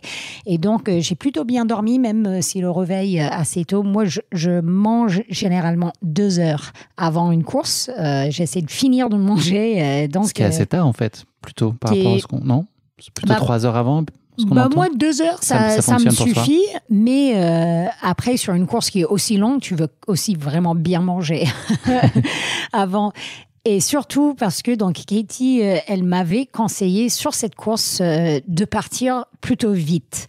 Alors que sur un ultra, souvent on entend gestion. Exactement. Tu vas mollo, ne force pas trop au début, tu veux pas te cramer dans la première montée qui, je pense, fait 1500 mètres. Donc voilà. Mais une particularité du 90 du Mont Blanc, c'est que en fait, ça commence sur quelques kilomètres assez larges et après, c'est vite un single qui fait des lacets pour monter à Bel Achat. Et donc, je savais que si je n'étais pas bien placée, c'est-à-dire que j'étais derrière la foule, on parlait tout à l'heure aussi des hommes qui partent toutes les courses à bloc, c'est le testostérone qui joue et c'est un sprint. Et puis, ils n'aiment pas se faire dépasser par des femmes en plus, pour certains. Pour certains, encore oui. ça. Donc, je savais qu'il fallait partir un peu avec eux pour être bien placé, parce que doubler, après, c'est beaucoup plus difficile.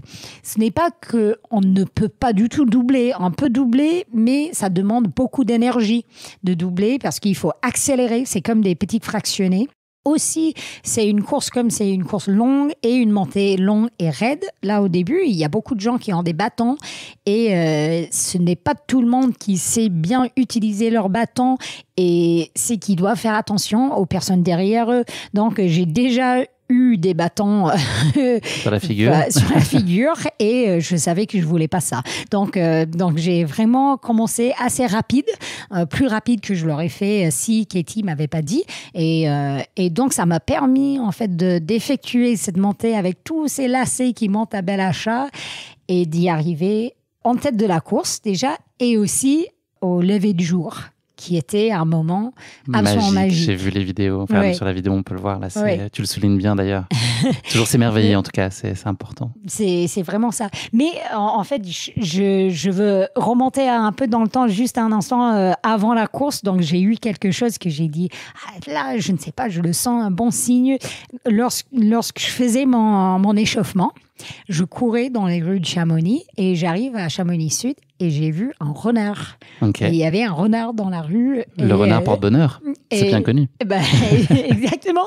Il s'était arrêté, il m'a regardé. Moi, je m'étais arrêtée aussi. On s'était regardé. J'ai dit, OK. Et après, c'était parti, et moi aussi. Mais j'ai dit, là, je pense que ça porte chance. Il y a 2 personnes dont on n'a pas parlé, mais qui sont aussi assez centrales dans la course. C'est Giuditta et Katarina. C'est aussi 2 profils que tu surveilles dans la start list. En tout cas, c'est 2 coureuses de très haut niveau. Donc, tu es particulièrement concentré aussi. Ta course, tu l'as fait pour toi, mais les 2 athlètes que tu surveilles un petit peu plus avec attention, c'est elles 2, c'est ça ? Oui, en fait, dans les semaines avant, il y avait d'autres personnes qui étaient inscrites à la course. En fait, ça, c'est une des choses on essaie de regarder un peu les listes d'inscrits et tout ça. Mais finalement, je savais, la veille, qu'il y avait vraiment ces 2 qui allaient potentiellement être des très, très fortes concurrences. Et donc, en fait, dans le trail, comme je l'ai dit avant, c'est un sport où les gens, ils sont vraiment sympas. Tout le monde,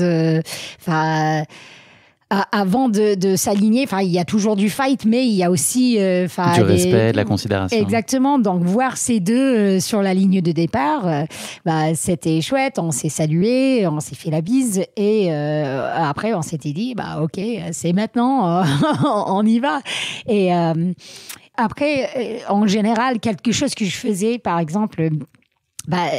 Sur la ligne de départ, je regarde par exemple la tenue des autres pour que je puisse reconnaître sur le parcours, ok, elle porte plutôt bleu, elle porte plutôt telle couleur et tout ça. Donc c'était aussi un moment au départ, mais c'est aussi très motivante d'avoir d'autres coureurs très fortes qui pourraient très bien te battre sur une course, parce que ça te pousse.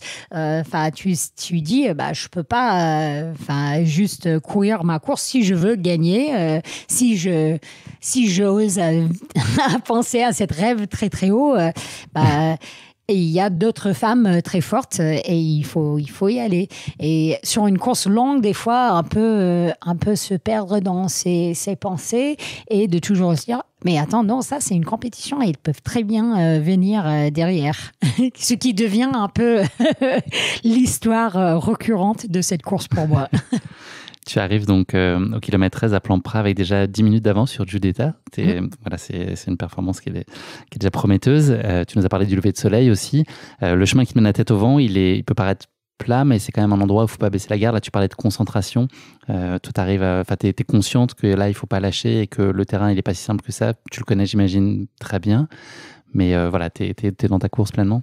Oui, en fait, là, comme tu le dis, c'est une partie du parcours qui, sur papier, c'est assez plat, mais c'est un sentier qui est assez technique aussi. Et ça peut être justement un peu difficile quand c'est le lever du jour, c'est magnifique, tu as envie de regarder autour de toi, tu arrives et boum, il y a un bouquetin, mais il faut rester concentré, parce que si tu regardes pas tes pieds, tu peux vite te trouver un ventre plat. Mais ce qui est intéressant aussi, c'est que moi, je savais que cette partie où ça monte pas raide, mais ça descend pas raide, c'est plutôt vallonné, mais c'est un endroit où tu as envie d'aller plus vite, mais il faut gérer. Et là, au col des Montées, donc il y a la descente des cols des Montées, où j'ai eu plusieurs hommes, par exemple, faire cette première descente à bloc dans les lacets, ils me doublent. Et j'avais une chose dans la tête qui était, ils vont exploser leurs cuisses. Et ils l'ont fait. Je les ai doublés plus tard. On en a eu la preuve. Je continue à avancer un peu dans le temps. On saute au kilomètre 43 à Valorcine. Tu es toujours en tête. Tu fais la part de ta fatigue à Katie. Donc, on a dit que au fur et à mesure du parcours, au fil du parcours, chacun s'était réparti et tu les recroisais pour certains plusieurs fois tout au long du parcours. C'est quoi les mots qu'elle te dit? Est-ce que c'est les mots que toi, tu avais envie d'entendre? Comment tu es dans ces moments-là? Est-ce que tu as envie de te faire bousculer? Est-ce que tu as envie de te faire encourager? Est-ce que ça dépend du moment et tes dispositions de l'instant? Donc Katie, elle est venue au départ avec moi déjà pour vraiment être là pour moi pour toute la course. Et à ce moment-là, quand je l'ai dit, je suis très fatiguée. Je pense qu'elle a dit, ouais, c'est normal, tu fais un ultra là. Et c'est un peu, la réplique, dans quelque sorte, qui est revenue plusieurs fois, mais elle a dit, oui, c'est ce côté très rationnel qui peut contrebalancer avec l'émotionnel que tu ressens, toi, à ce moment-là, c'est te ramener à un truc d'observation de la situation telle qu'elle est? Oui, c'était, sens tes émotions, en fait, accepte que tu es fatigué, fais pas semblant de ne pas être fatigué, c'est normal d'être fatigué, mais c'est normal à ce moment-là, et là, tu continues, tu sais ce qu'il y a devant toi, et donc, vas-y, continue, et sache aussi que il y aura des moments, en fait, on en avait parlé de ça aussi avec Katie, qu'il y a des moments, des hauts et des bas. En fait, c'est la montagne, c'est des pics et des vallées. Et tu sais que tu vas peut-être avoir une petite vallée, mais il y aura une pic plus tard. Et ce que tu dis d'ailleurs dans le film, c'est que sur ce format-là, en fait, ces hauts et ces bas, ils sont plus longs que sur les courses que tu connaissais peut-être un peu plus habituellement. C'est la même logique où tu t'es peut-être plus ou moins bien à un certain moment, mais c'est que là, il faut tenir un peu plus, s'accrocher au cocotier un peu plus longtemps. Une expression très française, s'accrocher au cocotier. Si tu as l'occasion de dire ça dans un dîner. S'accrocher au cocotier. S'accrocher au cocotier, ça veut dire tenir bon, tenir bon là-bas. Personne n'utilise ça, je pense, à moins de 70 ans. Tu arrives ensuite sur le tour. Tu continues d'être assez éprouvé. Là, il y a Mimi qui te tend une chaise. Et je pense que on est passé par là ce matin, je crois, lors de notre sortie. Là aussi, elle trouve les mots. Enfin, globalement, les ravitaux, en soi, c'est des moments qui, toi, te reboostent, te relancent. Tu repars systématiquement avec ta dose d'humanité, de boost. Ça a un effet très bénéfique et très immédiat sur toi. Oui, tout à fait. Je dirais qu'en général, quelque chose dans cette course qui m'a permis en fait de donner autant de moi-même, c'était parce que je savais qu'il y avait ces personnes que j'avais envie de voir, qui étaient là, qui m'attendaient à des ravitaux. Et donc, même plusieurs kilomètres avant le ravito, tu commences à penser à cette personne. Déjà. Et de dire, qu'est-ce que je vais dire à Mimi quand j'arrive, j'ai envie de lui raconter ça ou ça. Et donc, effectivement, Mimi, elle était là avec son mari Tony, qui a beaucoup d'expérience dans le ravitaillement de Mimi, justement. Et ils étaient tous les deux vraiment super. Et Mimi, elle m'avait dit une chose aussi qui était, quand toi, tu es dans un trou, quand toi, tu es très, très fatigué, il faut se rappeler que elle, derrière, elle est aussi très fatiguée. Et donc, c'est quelque chose qui nous réunit un peu tous sur ces formats, qu'on est tous fatigués. Et, ça, c'est des phrases que tu te redis après, justement, quand tu ressens, dans le film, tu parles d'une dark place, après, dans laquelle tu as trouvé qui doit être un peu plus ou moins la pain cave de Courtenay. C'est des phrases que tu te martèles, justement, pour te sortir de ces moments difficiles? Oui, tout à fait. Là, en remontant, par exemple, donc, après le tour, on a monté la trapette. Donc, on n'est pas allé au MO100. On l'avait, contrairement aux années précédentes, en 2021, on n'a pas pu aller à MO100 parce que c'était toujours en temps de Covid, on ne pouvait pas traverser la frontière. Donc, on a fait une montée différente, un supplémentaire dans la station des Grands Montées, qui est la montée de la trapette avec je ne sais pas combien de lacets, mais c'était très, très long. Et la montée, ça allait, mais dans la descente jusqu'au bois, dans ma tête, je disais, t'es fatiguée, mais elle est fatiguée aussi. Ça a marché, en tout cas, tu as intégré ce raisonnement. Oui, et souvent, je répète des choses dans ma tête quand je cours. Et quand j'ai des personnes expérimentées qui me disent des choses comme Mimi et Katie, c'est quelque chose, je peux passer une heure à un peu faire le replay en boucle. C'est vrai que l'assistance en soi, ça apporte beaucoup de réconfort. Et c'est vrai quand tu as en plus un regard expert d'athlètes qui ont gagné la course en question, c'est sûr que ça apporte en plus une légitimité et que tu t'accordes encore plus de crédit à ce qu'ils ont à te raconter. Tu arrives au bois, donc on l'a commencé à évoquer il y a très longtemps avant la conférence, ce passage au bois qui est réputé pour être un moment clé de la course. Est-ce que tu peux nous redire en substance pourquoi? Et puis toi, comment tu te sens à ce moment-là? Est-ce que tu te sens armé? Parce qu'il y a aussi ce truc de quand on sait ce qui nous attend et qu'on sait qu'on va souffrir, ça peut être aussi compliqué. On peut appréhender aussi ça et anticiper finalement et se mettre dans le mal déjà alors qu'on n'a pas vraiment commencé le morceau en question. Oui. En fait, une des choses qui est à la fois un avantage et un inconvénient de courir à la maison, c'est que tu connais super bien les sentiers et tu sais quand tu arrives au bois que tu peux continuer, tu dois, si tu as envie, directement à Chamonix et t'es déjà quasiment là. Alors que au lieu de faire ça, tu dois remonter à Montanvert et à Signalforbe, quelques centaines de mètres au-dessus de Signalforbe pour faire toute la traversée ensuite du Balkan Nord et redescendre, faire une longue redescente de 1200 mètres. Et donc, mentalement, j'appréhendais ça beaucoup, mais en fait, finalement, ce qui m'est arrivé dans la course, c'était pas tant ça, mais c'était le fait que, donc, à ce moment-là, il y avait mon coach, Antonio Gallego, qui est venu aussi à la course et qui m'a donné un peu le pointage entre moi et Judita. Et ce qui était clair, c'était que dans tous les montées, je mettais de la distance entre nous et dans toutes les descentes, elle me rattrapait. Et au bois, en fait, au bois de Boucher, c'est une grande plaine ouverte où il y a beaucoup de visibilité. Et j'avais justement très peur à ce moment-là qu'elle arrive et qu'elle me voie. Parce que dès que tu vois quelqu'un d'autre, là, tu commences à te dire, je pourrais la rattraper. Donc, moi, dans ma tête, j'avais essayé de gérer ma course pour avoir de l'énergie dans cette dernière montée que j'ai appréhendée tant. Mais dans ma tête, je disais, mais elle a dû faire la même chose. Et elle m'a rattrape à chaque descente. Et elle va revenir plus forte. Et comment je vais faire? Et donc, j'ai un peu speedé à ce moment-là pour essayer de quitter le ravitaillement parce que tu arrives et quand tu repars, tu fais plusieurs centaines de mètres complètement visibles, juste en contresens des gens qui arrivent, et j'avais vraiment, vraiment très peur qu'elle me voie et après qu'elle me cible comme une chasseuse. Il faudrait que tu prennes une tenue camouflage pour l'année prochaine, comme ça, même si tu es là, elle te verra peut-être pas. Et justement, j'ai fait le remarque là qu'au début de la course, tu regardes un peu la tenue de l'autre pour voir, ok, est-ce que je vais pouvoir le repérer? Et ça m'est déjà arrivé dans une course de pouvoir cibler quelqu'un. Par exemple, les marques mettent souvent les filles en rose. Et donc, tu peux voir très loin le rose et savoir, ça, c'est elle. Alors que si tu te mets en noir, par exemple, plus difficile. Ou blanc, couleur neutre, c'est plus facile à se cacher un peu.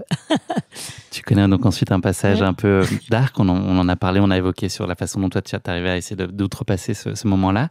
Tu arrives au ravito suivant où là encore l'assistance est clé. Là, c'est Mike qui va être là, un de tes amis dont tu as parlé tout à l'heure. De ce que j'ai vu et entendu, il y a à la fois le côté où il est plein de bienveillance et puis il te bouscule aussi un peu. Tu as besoin d'entendre les deux en fait, à la fois de ces caresses et puis ces trucs de... Je vais faire un anglicisme, un no-brainer en fait, de pas trop tergiverser, d'être très tranché et là aussi très pragmatique en fait sur ce que tu vas faire pour finir le boulot. Oui, moi je dirais que Mike était la personne qu'il me fallait exactement quand il me le fallait. Et donc j'avais justement répété dans ma tête pendant toute cette montée ou la deuxième partie de cette montée, j'en peux plus, je suis trop fatiguée et tout. Et lui, il était là prêt à dire, si, tu peux. Et là, tu arrêtes de faire ta petite crise. Là, tu vas continuer et tu vas penser à un pas après l'autre. Tu vas juste continuer comme ça et tu vas faire ta course. Tu vas pas t'inquiéter pour la personne qui est derrière toi. Tu fais ce que tu sais faire. Il y a ce côté ambivalent dans ce qu'il te conseille en fait à ce moment-là, sauf si je fais une erreur, mais qui est d'être smooth and strong en fait, d'avoir ce côté-là aussi flexible et détaché, un peu légère quand même, de garder ça et puis en même temps être efficace et finir le boulot, quoi. Parce que je sais. Oui, tout à fait. Oui, c'était la chose. En fait, lui, c'est un bon ami. Il savait aussi que je répète des choses, des petites mantras dans ma tête. Et donc, c'était smooth and strong, que tu continues. Et c'était aussi pour dire, tu donnes... tu essaies pas d'accélérer d'un coup, tu continues, mais vraiment un peu lisser l'effort sur toute cette dernière partie de la course. Et c'était ce que je me suis répété. Une gestion en intensité, en tout cas, presque. Exactement.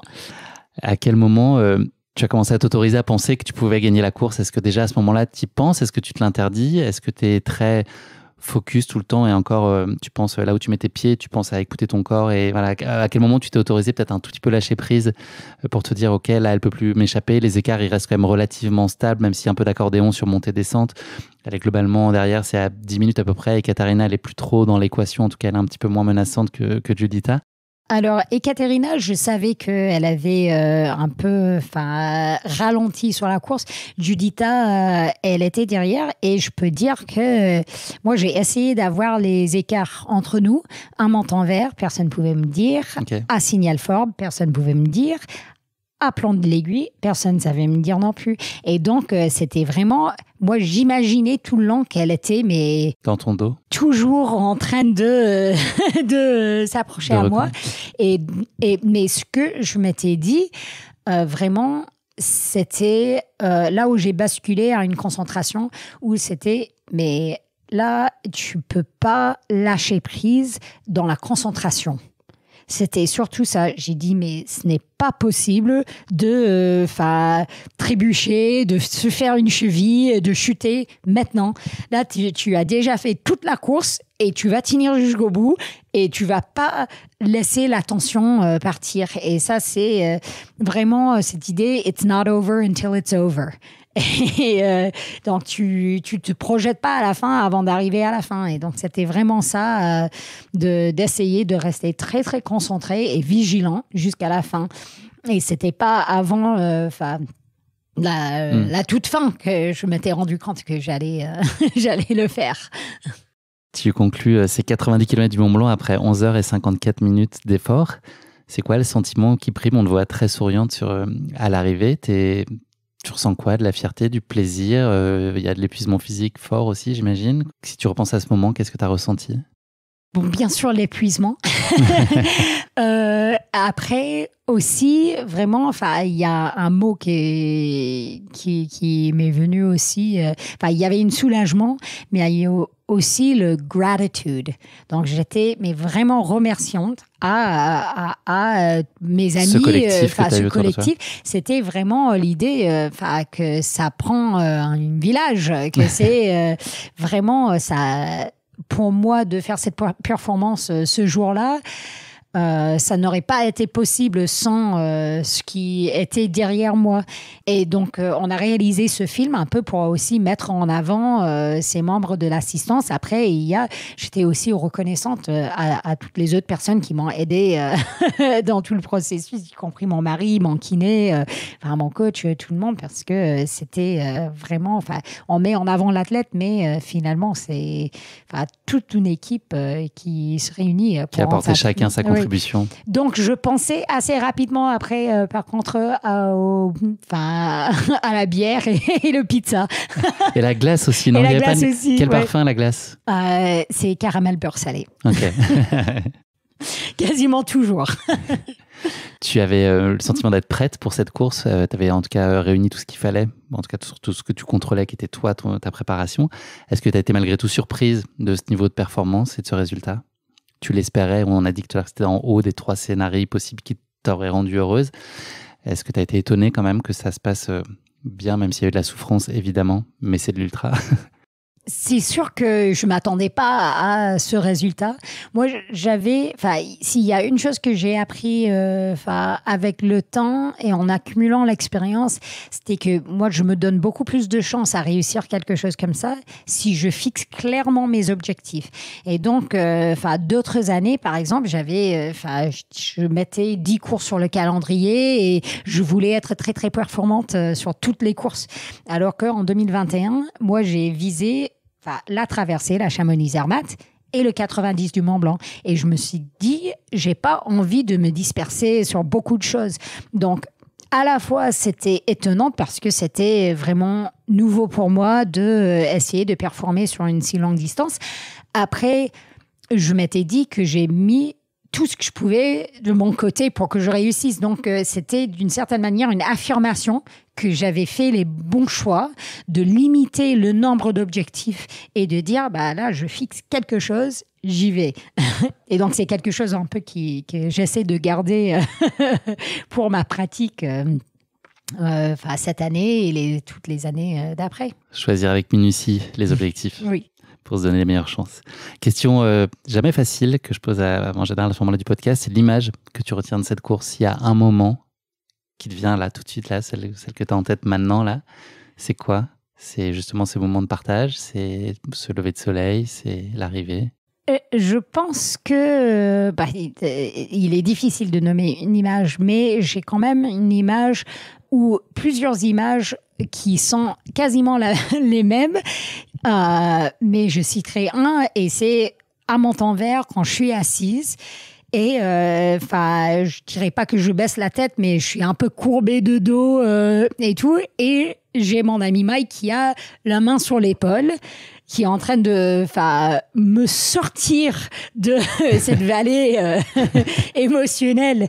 Et c'est vraiment pour moi, si c'est là ou si c'est quand j'étais assise autour ou quand Katie était là à m'aider à remplir mes flasques.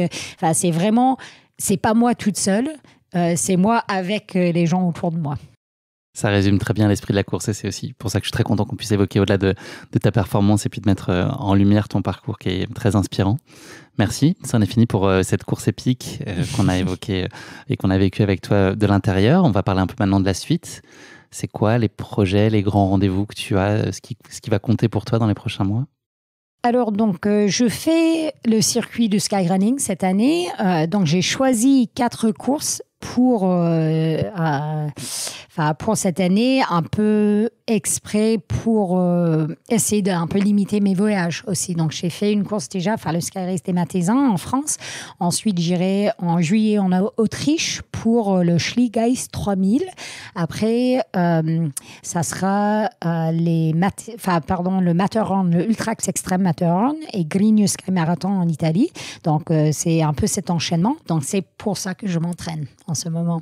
Dernière question du podcast. Tu connais cette rubrique, c'est le motto de la fin. Est-ce que tu aurais une devise donc existante ou que tu formulerais toi avec tes mots qui pourrait illustrer ta philosophie de vie ou la façon dont tu appréhendes ta pratique? Donc, je t'ai déjà un peu raconté et c'est le motto qui m'anime beaucoup et c'est vraiment on fait ça pour le plaisir. Et on a la chance, moi j'ai énormément de chance de pouvoir faire du trail ma vie en ce moment. Et j'essaie toujours de me souvenir que c'est moi qui a choisi de faire ça, c'est moi qui a envie de ça. Et je fais ça parce que j'aime ça. Et ça même dans les entraînements qui sont très, très durs, en fait, je me rappelle que je fais ça parce que j'aime ça. Et il n'y a personne qui est derrière. Je fais ça parce que j'ai des objectifs que j'ai fixés moi-même. Et donc, je fais ça pour le plaisir. Et je pense que tu reviens me voir dans, je ne sais pas, 10 ans. Si je cours encore, c'est parce que je me fais toujours plaisir. Et si je ne cours plus, c'est parce que j'ai trouvé que je me faisais plus plaisir. Donc, j'ai arrêté. J'espère bien revenir te voir avant dans 10 ans, en tout cas. J'attendrai pas 2033, ça c'est sûr. Merci beaucoup, Hilary. C'est déjà la fin de cet épisode. Merci de nous avoir fait vivre avec toi dans tes pas ce 90 km du Mont Blanc, qui est une course de légende et sur laquelle tu as brillé. Donc, bravo encore pour cette perf remarquable où il y a eu du plaisir. Merci aussi d'avoir pris le temps de revenir sur ton parcours de vie. C'est plein de chouettes choses très inspirantes à entendre. Puis d'avoir partagé tes engagements aussi pour une pratique aussi raisonnée que possible. Personne n'est parfait, on a tous du chemin à faire, mais on peut tous contribuer aussi à une pratique qui sera plus raisonnée et durable. J'ai passé une super journée avec toi parce que là, on se parle, on est en fin de journée, il est pratiquement 8 heures. Mais voilà, on est ensemble depuis 12 heures parce qu'on a eu la chance j'ai eu la chance d'aller sur les sentiers avec toi ce matin. Donc merci pour ce grand moment. Ça a été un long ultra depuis ce matin, mais extrêmement plaisant. Et voilà, je suis je regarde, on est quasiment au même temps que j'ai fait sur les 90 ensemble. Exactement, 11h54, tu vois, on y est presque. Merci pour tout, ça a été un grand moment de plaisir et puis plein de bonheur, plein de réussite dans tes projets personnels, sportifs. Il y a des beaux défis qui arrivent et puis aussi professionnels, que tu t'accomplisses pleinement dans tous ces registres. Merci encore. Également, Guillaume. Merci beaucoup pour l'invitation et à bientôt, j'espère. À très vite. Et là, on va aller au resto. Hein. Oui, c'est l'heure. Mangeons. Allez, merci pour tout. Merci d'avoir écouté cet épisode. Si vous l'avez écouté jusqu'ici, c'est qu'il vous a probablement plu. Alors n'hésitez pas à noter le podcast et rédiger un avis sur votre plateforme d'écoute favorite. C'est essentiel pour soutenir ce travail indépendant. Cela ne vous prendra que quelques secondes et ça change beaucoup de choses pour le podcast. Et pour être sûr de ne manquer aucune course épique à venir, n'oubliez pas de vous abonner sur votre plateforme d'écoute. Merci encore infiniment pour votre soutien, votre fidélité et vos chaleureux messages que je lis et auxquels je réponds avec un immense plaisir. S'il vous plaît, continuez. À très bientôt pour une nouvelle course épique, évidemment.